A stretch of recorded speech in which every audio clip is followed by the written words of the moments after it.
Hey, somebody needs to boil the crabs. You have? Excellent. Good morning, afternoon, or evening. You are listening to The Professional Noticer. Hello, everyone. I'm Andy Andrews. Hey, thank you for making me a part of your week. My purpose here today with every show we do is to play the part of a best friend or a coach. I want to help you live the life of your wildest dreams by giving you access to the greatest mentors the world has to offer today. The Professional Noticer is sponsored this week by Vortex Optics. In 1986, Dan and Margie Hamilton started a small retail store in Middleton, Wisconsin called Wild Birds Unlimited. The store sold bird feed and binoculars for bird watching. In 2002, the Hamiltons founded Vortex Optics. Now, 20 years later, Vortex is still an American manufacturer based in Wisconsin with dealers throughout the U.S., Canada, the United Kingdom, Europe, South Africa, Australia, and beyond. Vortex products are so good that the company issues a very important promise to each and every customer. Vortex will repair or replace your Vortex product in the event it becomes damaged or defective at no charge to you. If we can't repair your product, we will replace it with a product in perfect working order of equal or better physical condition. You see, it doesn't matter how it happened, whose fault it was, or where you purchased it. If you ever have a problem, no matter the cause, we promise to take care of you. You can count on the VIP warranty for all Vortex Optics rifle scopes, prism scopes, red dots, rangefinders, binoculars, spotting scopes, tripods, and binoculars. Unlimited lifetime warranty, fully transferable, no receipt needed. Check them out, vortexoptics.com. They are the best. Observations and answers, that's what we do here on The Professional Noticer. And as you know, we love it when somebody comes to the table with both. And we have that today. We have somebody with observations, tons of observations, tons of answers. And this guy, you will recognize his name if you don't recognize his face. He is a speaker. He's a leader of men's movements nationwide. He's an advisor to our leaders in Washington, D.C. And I know him. I have known him a long time before I ever met him. I knew him as a New York Times bestselling author. Please welcome Stephen Mansfield. Stephen, how are you doing? Man, I'm doing well. Thanks for having me on the program. I appreciate you being here. You know, I mean, literally 10 or 15 years before I ever met you, I had your books displayed in my office. Come on, that touches me. Yeah, the one with Teddy Roosevelt, the Winston Churchill, and I've got those displayed in my office because they're beautiful books and I loved them so much. And so, how many books have you written? I've actually written 27 books. Isn't that ridiculous? That is ridiculous because I've written 26. So I got to get to work. Let's go, baby. Let's go. What is your, because you've done stuff all over the map. What is your favorite of what you have done? Well, you know how it is because you've written a lot of books too. You have them. They're kind of like your children, and you don't sit around and go, "Well, I like my daughter more than I like my son." You know, that kind of thing. But there are some that I love because of the experience I had. For example, I'm an Army brat. My father was an officer in the Army, and so to be able to be embedded with the troops in Iraq during the Iraq War and write the book, The Faith of the American Soldier, what an experience for me. That was amazing. And then I love biography and history. And so to be able to write about Lincoln and break part of his story that most people don't know about, or to be able to influence American elections with The Faith of George W. Bush or The Faith of Barack Obama, that kind of thing. So overall, though, the book I probably enjoyed writing more than any other was The Faith of the American Soldier, because I was at the Pentagon and West Point and with the troops in Iraq, and then I told a story that wasn't being told. And so anyway, I love the experience of writing as much as I love actually shooting the book out on the market. Man, I wish you were here because I just this morning or the past couple of days, a friend has been in town who was the director of operations at Cheyenne Mountain on 9/11. and Oh, his stories, Colonel Bill Larimore, and Colonel Bill's stories are pretty extraordinary, and I guess a lot of them can't be told. He absolutely refuses to do this podcast. I mean, he's wow. a great friend. I hunt with him. I fish with him. I've stayed with him in Colorado. He's come here, and he will not do this podcast. I mean, it's just like I can get anybody to do it, but I can't get you. So anyway, your books have sold millions, and yet you're not this little chump writer like I am. You've developed this literary style that you're known for. How did that come about? Well, I appreciate you asking that. And by the way, you're not a chump writer at all. I deeply admire what you do. I got to tell you, frankly, that one of the themes in my life is being bored, and it's served me well. I'm easily bored. And I especially did not do that well in school growing up. And there's a famous Churchill quote where he said, "Nobody captured my imagination when I was a boy in school." And that's kind of the way it was for me. I'm not blaming anybody, but I was just bored by most history, bored by most learning, bored by most speeches. And so when I finally got to a point where got a little bit of attention and people were listening to me speak or write, I thought, you know what? I don't want to just fill the time. I want to light up souls. I want to inspire imaginations. I want to say it in a way it hadn't been said before. And I found this stream in my soul that probably came from my mother. She was a very intellectual woman, very poetic, very artistic, and she would narrate the world for me. And even though I was a jock throughout most of high school and college, when I began to write, that came to the fore. And I just wanted to write beautifully and movingly, and I wanted people to talk about the language as much as they talked about the ideas, and that's what I keep aspiring to. I'm not there yet, but that's what you're seeing. Is I don't just want to say he went to the store. I want to say in an anger over the conversation he'd had that morning. He walked through the rain and realized he didn't have enough money for the bread he was supposed to buy. That kind of thing. Sure. Make it live, and you do that. You do that beautifully. Well, you could have been telling my story about being bored and not doing great in school because I was bored with what they were doing. And I'm kind of the same way. I came to history later in my life because, and I look back and I think, I wish I had just had a history teacher that came in one day and said, "Okay, put down your books. I'm going to tell you a story." Yeah. Yeah. And so, and you probably know Jimmy Yeary, the songwriter in Nashville, and Sure. Jimmy has told me a couple of times, we've done some stuff together, and I love how he puts it. He said, everything that can have been said has been said, and so we just got to figure out a different way to say it. And he says, if I say I love my dad. He said, you get that. But if I say, I love the man who taught me to fish, it's a different deal. Boy, that's exactly true. And we're watching so much media today that we're hearing things said over and over. How many things in your day are described as great? How are the cupcakes? How was the president's speech? How was the whatever? It was great. That's as far as. Yeah. And so, yeah, I think if we can find, and I got to tell you the other thing too. I love you as a storyteller, and part of the reason is brain science, this new science we got in the last years, has been teaching us that people remember truth better, take it in more deeply, contemplate it longer, absorb it more, if it's couched in story. So rather than writing, what scholars call propositional truth, just sit down and write, 300 pages on here's what you ought to believe. Right. I'd rather tell it through the life of Lincoln, or tell it through the life of the Guinness people, or tell it through the life of a president or whatever. And that's what I focus my life on doing. Yeah. You mentioned being embedded with the troops in Iraq.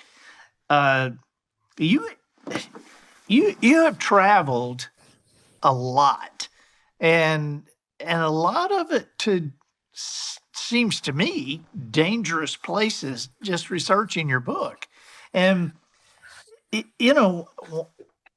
why why do you travel into these crazy places instead of just like, let me call this up on Google? Well, you're kind to say that and ask that question. I think it started, frankly, during my teenage years. My father was the senior military intelligence officer in Berlin during the Cold War. So Oh, wow. I lived beyond behind the Iron Curtain, and could go with my German friends to a place where we'd get up on a platform and look over into East Berlin, East Germany, and the East German and Russian guards would stare at us and look at us through their binoculars. And I don't want to paint my life like it's Indiana Jones. That's not it. But then later in life, I got hooked up with the Kurds and got excited about the Kurds. Well, that took me to Iraq during the war. And it's partly a familiar feeling and partly a sense that if I'm going to get the story right, and if I'm going to honor soldiers or the Kurds or Americans with the facts, I got to get there. There's a famous phrase that says, if your photographs aren't good enough, it's because you're not close enough. And Wow. that's Wow. that's how I think about writing. If my writing is bland, it's probably because I haven't put myself right in the action. So that's Yeah. all. It's not, I mean, quite frankly, I'm not much of a, I don't want to die. I don't want to be tortured. I don't want Sure. to suffer. But if that's where the reality is and the story is and what'll light up the page, then that's what I'll do. You'll get close to it. Yeah. Yes, Good grief. So, switching subjects here a little bit. sure. You and my friend Rick Burgess champion men's causes more than any two people I know. And so what led you to that? I mean, because it's not many people are standing up for men. Yeah, yeah, I appreciate you asking that. Two things probably. One was I had a war hero father, but he was not the kind of man who could engage his son at a deep and personal level. And when I went off to college and went out in the world, I realized that I'd had this great example and I'd lived with this nobility in my home growing up, but he hadn't even taught me how to shave. He hadn't even taught me how to, you know, sexual ethics, or I mean, he just didn't, he couldn't connect with his son at any kind of personal level. Right. So my insecurities just about ate me up. And then I tell a story. The second thing is I tell a story at the beginning of Mansfield's Book of Manly Men about being in Syria, trying to get in to work with the Kurds and got stuck because of some paperwork. And a bunch of Syrian friends on a rooftop celebrated me. It was a weird meeting. We couldn't figure out anything that we had in common. And finally, an older guy said, "Stephen, do you have a son?" I said, "I do." He said, "What is his name?" He said, "Jonathan." I said, "Jonathan." He said, "Well, then you have a new name. You have a new name. Your name is Abu John." And what he did was he said, and apparently in Arab culture, what happens is that when you become a father, you're given a new name, and it's Abu, which means father of, and a shortened version of your son's name. So I became Abu John. And on that rooftop, they began to celebrate me and dance around and shoot Uzis in the air. And I tell the stories in the book. I Yeah, it's crazy. It went on for hours. Just And there, like there, a 5-year-old's birthday party here. I know it's crazy. Well, the funny thing was my son was like 12 or 13 at the time, but they had found some reason to celebrate me, and they were doing it Arab style. Well, I went back to my hotel room at about 5 in the morning. There was no alcohol being served. These are Muslims. And just cried my eyes out. And I thought, what is going on? It was the first time in my life I'd ever been welcomed or affirmed at a stage of manhood by other men. I had the typical American life, right? High school, college, marriage, child. No group of men had ever taken me aside and said, "Here's what you're heading towards. Congratulations, you're a man now." No, we got our Jewish friends have the bar mitzvah at the age of 13. Of course, that nothing happened. My point is that I realized that we've got a generation of young men who are not being taught by the older generation, who are not being called out, who are not being celebrated. Hey, you're a man now, you're a son of a covenant, you're 13, or whatever the language might be. And I determined to come back to the States and make a difference. So those are the two experiences, realizing that my father was a great warrior, but had not really discipled. We might use that word discipled or trained his son in the lore of manhood. And then second of all, being welcomed to the only stage of manhood I'd ever been welcomed to by a bunch of Muslims on a roof in Damascus, Syria, With and realizing Uzis. With Uzis. with Uzis, baby, and that had to change. So those are the two experiences. Besides just my Christian faith and a recognition, as I read Scripture, David's about to die, turns to Solomon and says, "Show yourself a man, be a man." And those words lived in my soul. So that's what launched me down this journey. What is something that you can remember that you did, a conversation or a lesson that you had with Jonathan, that when you were doing it, you actively thought, my dad didn't do this? There's a funny story that I'll tell briefly that happened with my son around the time he turned 13. Basically, what happened was a policeman walked into my office one day holding Jonathan by the scruff of the neck. It was late afternoon, early evening, and he and a friend had been laying in a busy street waiting for cars to get close enough before they jumped up and ran to the curb. Now, that sounds insane. Yeah, that And sounds 13. it sounds, you and every man listening to this goes, well, yeah, I get it. Yeah. Well, his mother wanted to send him off to military school. His grandmother wanted to get him therapy. I mean, everybody freaked out, but I knew what being a 13-year-old boy meant. You know what being a 13-year-old boy meant. You want to bark at the moon. You want to blow stuff up. You want to jump off roofs. You're just crazy. You're just crazy. And I took him aside and said, "Son, you're in big trouble, but I get it. I get why you did it. I get that you're wanting to challenge yourself. I get that you're not crazy. I'm going to back everyone else off just a little bit so you don't get grounded for the next 100 years. But you and I are going to go live this manly adventure together because I feel and have felt what you feel. And you want to challenge yourself and slam into things. And we're going to do that together." And that bonded us. The fact that his father got it, understood who he was, and even I even said, I was just like you at that age. I was in trouble all the time. And by the way, on a military base with a colonel father who had a reputation to protect and didn't want his son misbehaving in a military post. And all that to say, my son looked up at me like, thank God somebody gets the craziness going on inside of me. Sure. And that was a moment for us. So that was when I realized what should be going on between fathers and sons, that you say, look, I'm going to narrate this journey for you, and we're going to do it together. You know, I remember talking to a buddy, and it was really a group of people, and people were talking about the phrase they most remembered from their, adolescent years. And the phrase I most remembered was, "What were you thinking?" Yeah. What were you thinking? I don't even get it. What were you even thinking? Oh my gosh. Well, the Mansfield's Manly Book of Men, that is a great recommendation that I will make for people. That book is just awesome. You've mentioned being on a rooftop with guys shooting Uzis, and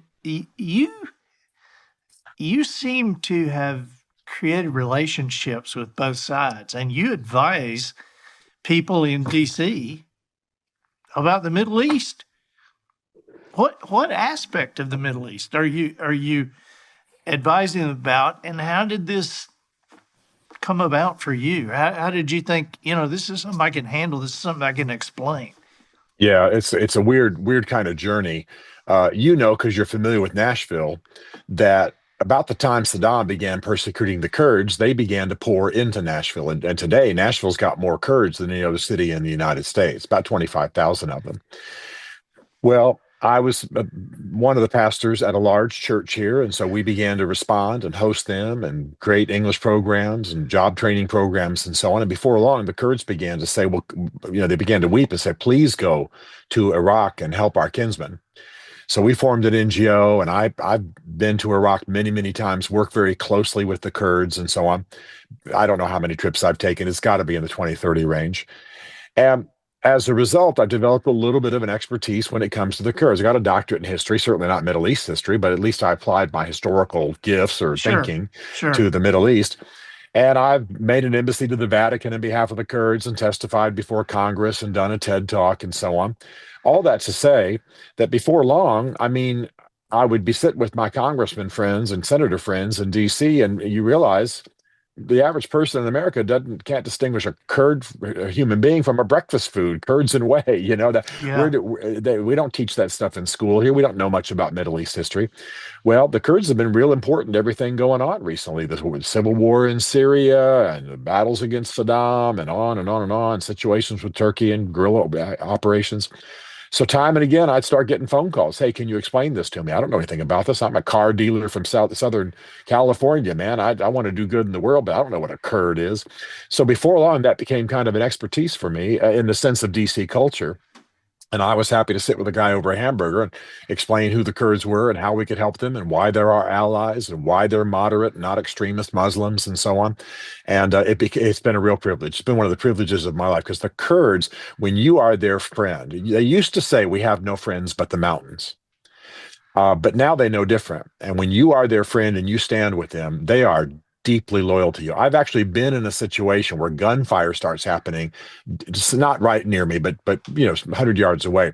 But Kurds jumped on me to protect me with their bodies. That's how loyal they are when you have given yourself to them. And so this has just been one of the great journeys of my life. Wow. What is something that you can think of that you tell these people about the Kurds that their reaction is kind of like, I didn't know that. Well, I'll tell you the big one, especially, I'm sitting in Nashville, buckled to the Bible Belt. I'm a former pastor. So one of the things I can tell people, and I've told it all over the world, is that the Kurds are the descendants of the ancient Medes. When you read the Old Testament about the Medes and the Persians and the captivity of the Jews and so on, and the deliverance back to the promised land and all that stuff that we read, Ezra, Nehemiah, all that kind of thing.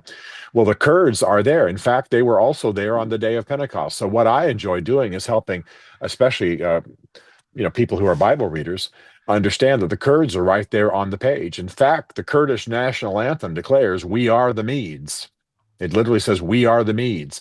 And the Kurdish television network in Europe is Mede TV. Wow. And I've eaten at Mede Pizza pizza restaurant and been on Mede television and worked out at Mede. They're just so proud of being Medes. But that's who they are. And now that we have DNA, we are able to confirm that, yeah, they are from that side of the Middle Eastern ethnic tree. And I think that's one of the most fascinating things about them. So in a sense, it's not 100% true, but in a sense, when you read Mede in the Bible, you could just put in the word Kurd. It's pretty dang near close, and people are just astonished to find out that that's true. Now, what is their relationship with the Jews now? Well, that's really interesting. That's one of the things I urge strongly in DC because the Kurds are actually very moderate Muslims and they have a very good relationship with the Jews. In fact, here's one of the most shocking statements people ever hear me say. Many Kurds are Jewish. And the reason is, remember that the Jews went into captivity in Babylon, and then the Medes and the Persians took over Babylon and then helped the Jews rebuild in Jerusalem. Well, during that captivity time and in that relationship with the Persians and the Medes, many of the people, the Medes and the Persians, became Jews. They were influenced by the Jewish people and how impressive they are. So you can go to Jerusalem and find Kurdish Jews. But even though the Kurds are a 90%, 95% Muslim people, I know of Muslim Kurds who turn towards not Mecca, but Jerusalem and pray 5 times a day. And they're very moderate. And in fact, I've been in the government headquarters in Erbil, Iraq, and there are rabbis from Jerusalem walking down the hall in the opposite direction. They stop and introduce me to them and so on. Well, that wouldn't happen in a lot of the countries in the Middle East. Those people would be killed.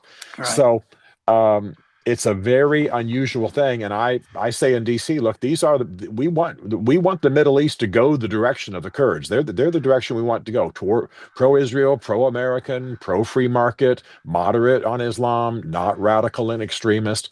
And so that's a lot of the appeal of the Kurds to the American mentality that I try to encourage. Right. Wow. That's great. Well, that teaches me something. So I saw you in a hilarious situation a few weeks ago. You and I crossed paths. We were like, hey, and you are known for just a high-end brand of humor, And I mean, people look to you to laugh. Why is humor important to you? Why? I mean, I know why it is to me, but why is it to you? Well, that probably started with that same boredom thing that you and I share. Back in the day, man, if you couldn't laugh, if you couldn't have fun, if you couldn't tease, what's the point of being there? Right, Kind of right, a, right. and I come from kind of a jock background, and we, how jocks and guys are, tease about everything. In fact, psychologists are realizing that a lot of the way the men nurture and encourage each other is with humor and teasing and picking Yeah, on each other. yeah. But then as I got a little older and began to read, I was reading a book about Churchill, and a guy was analyzing his humor, and he said, humor, good humor, explores the difference between the way things are and the way they ought to be, right? Like if I get teased about my weight by a buddy, he's not just picking on me to hurt me. He's talking about the difference between what I weigh and what I ought to weigh, That's or great. the way things are in DC and the way they should be, or the way, you know what I'm talking about, whatever. Sure. And so I've heard you speak many times. You didn't even know I was in the room, and I love the way you get people laughing. And it's not just the simple act of laughter, although that's unbelievably therapeutic and joyous. It's also the meaning that is attached to the humor. There's always meaning, and I like to pick on myself. I like to laugh. I like to play around. It helps the medicine go down. It's part of the storytelling, but it also has got deeper meaning. It's all, if you, like I say, if you're exploring the difference between the way our world is and the way it ought to be, you do that with a lot of humor. People remember it longer. They had a good time during it. And so I love to laugh. I love to play. And a guy once wrote a review of a speech of mine and said he's got a rowdy sense of humor. And I've always liked that phrase because Yeah. I'm having fun. I'm rowdy. I'm picking on people in the room. I'm picking on myself. But it just warms up the room and causes us all to be in this together. And you do it beautifully, by the way. Well, I think I agree with you. I think it's so important, and it's so important to a message. And as somebody who grew up, I have a pathological fear of being bored, and so I don't ever want to impose that on an audience, and we all have been in places where somebody's been speaking and you can look around and see people kind of glancing at their watches, and so, boy, I don't ever want to be that guy. And so I have figured out ways, just like you have, to get outside that box and get people laughing about things they've never really laughed about. Well, I'll tell you the other thing too, and you will relate to this. It's not just that I'm uniquely impressive, but when you get to a certain level of prominence, you are introduced like you are the most important thing in the universe. Yeah, right? yeah. Like here is Stephen Mansfield, and he is going to save the Western world. I mean, I'm just an author and a speaker and kind of an activist guy and an advisor.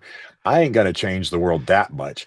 And so I feel like when I walk on stage after some of these ridiculous introductions, I got to pop that balloon, baby. Yeah. I got to somehow take the pressure out of that room.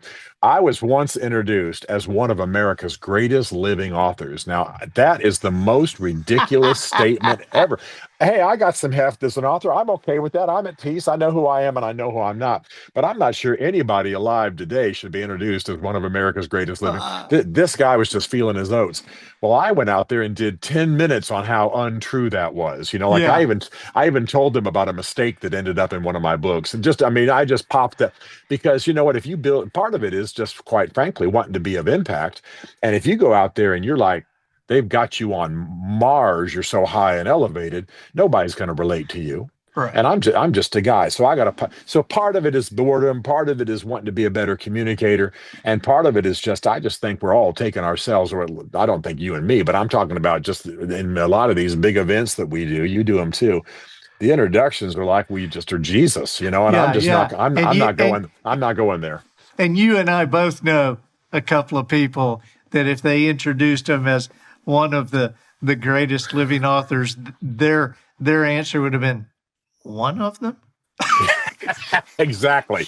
Exactly. And, yeah. And you and I both know a couple of people like that. But that is amazing because I know what you're talking about when you got somebody and they start up and you're kind of, they're saying good things. And I always try, I try not to listen to my introduction because I always think, I don't want to believe this stuff, Yeah.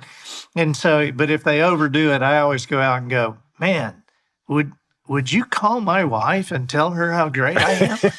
Because I don't think she knows what you know. Well, I know because I told you before we talked, they got on the air, that I just did a Dave Ramsey event, and I've done a lot with Dave Ramsey through the years, and one of his guys introduced me this past weekend. Well, it was just, I mean, I'm not saying he was ridiculous, but it was very laudatory. I walked out and I said, I'm going to make up a name here.